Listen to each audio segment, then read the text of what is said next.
thing has been sort of learning by doing.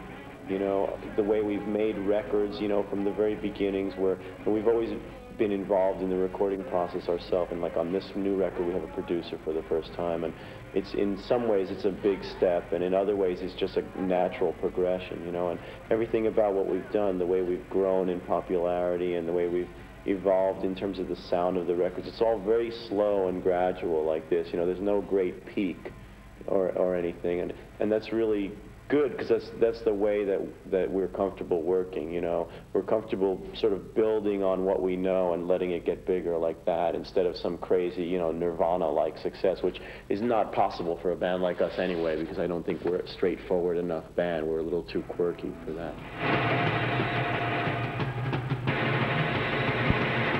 The live band is still, in a lot of ways, pretty much the same as it was in 1983 or something like that, you know.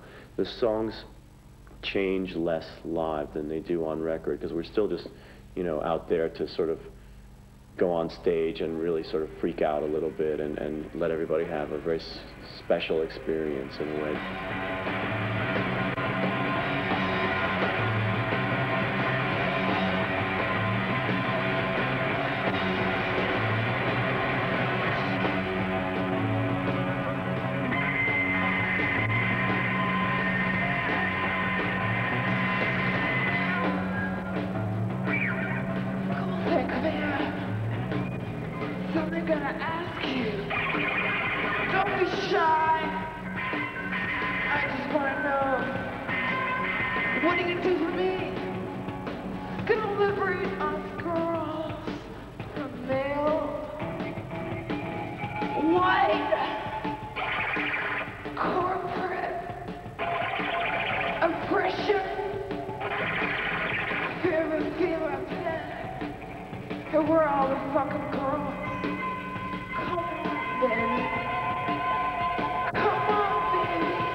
I think it was very unique in New York, what was going on there, because you had all these different tendencies sort of coming together in one place. You had all this exciting visual art going on, all this new painting again, and minimalist music, from whether it be like rock, like Glenn Branca and Rhys Chatham, or like more sort of composer-oriented like Philip Glass and Steve Reich. I mean, all that stuff was happening at once.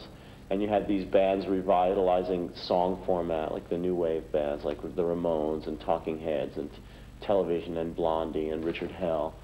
And then, you know, beyond that, you had these sort of art school dropouts doing no wave music, where they were deconstructing it down to like just simple, primitive rhythmic elements, you know, sort of almost foregoing melody.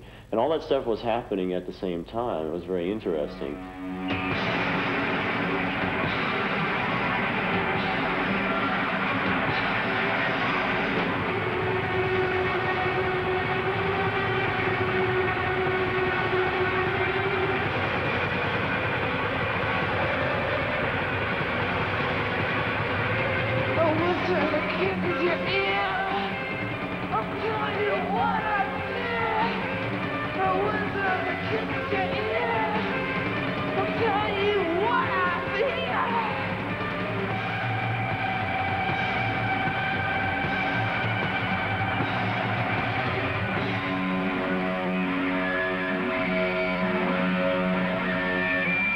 Glenn was the first person I worked with that was actually trying to formalize it, you know, to take guitars and really take them in a different direction than the standard way you play a guitar, which is tuned in a very specific way, and you play these chords, you know, and he would string them all different and tune them very specifically in a different way.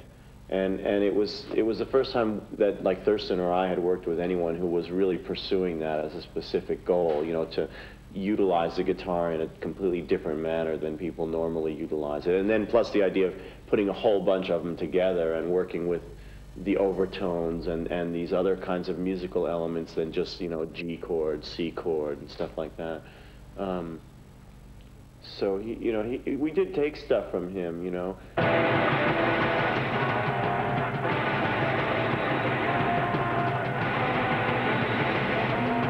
We just feel like musicians that are playing rock and roll and furthering it in a certain direction because of the way that we work with it, but really still just seeing it as a continuation of rock and roll music.